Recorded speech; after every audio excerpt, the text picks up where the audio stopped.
Қабылдауға келген азаматтардың өтініштері орындалып, шешімін табуы тиіс. Министр Ақтөбе облысы полиция департаментінде жеке құраммен өткен кездесуде дәл осындай талап қойды.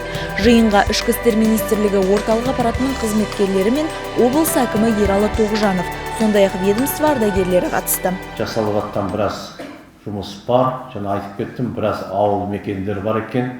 Ол жерде 2 жылдай қылмыс болмаған. Қоғаммен бір серіктестің пилоттың бір жобасы деп ойлаймын. Сол жерде жаңағы жергілікті атқару органдарымен, әкімдермен бірлесіп, тиімді жұмыстың арқасында сондай әкімшілік құқық бұзушылық қылмыс тіркелмеген, ол қуантатын жағдай, ол жаңағы басқа облыстарға үлгі болатын жағдай. Жергілікті биліктің қолдауын қажет ететін мәселелер сөз болды. Өңір басшысы өз кезегінде халық қауіпсіздігі үшін сақшылармен бірлесіп жұмыс істеуге дайын екендігін жеткізді.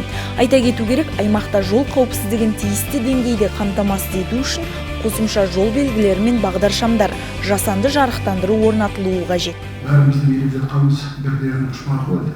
Бірақ олар бір жеріне қол шығарып, бір жағынан бас шығарып, бірге қызмет жасаймыз.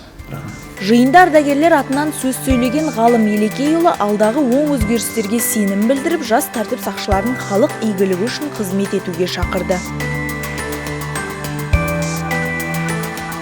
Кездесу соңында мінсіз қызметімен көзге түскен полиция қызметкерлері марапатталды. Қалалық полиция басқармасы Алматы ауданының номер 3 полиция бөлімі, жергілікті полиция қызметі бөлімшесінің учаскелік инспекторы Қайсар Избанов пен патрульдік полиция батальонының қызмет инспекторы Самат Самалықовқа құқық тәртібін қамтамасыз етуге қосқан үлесі үшін медаль табысталды.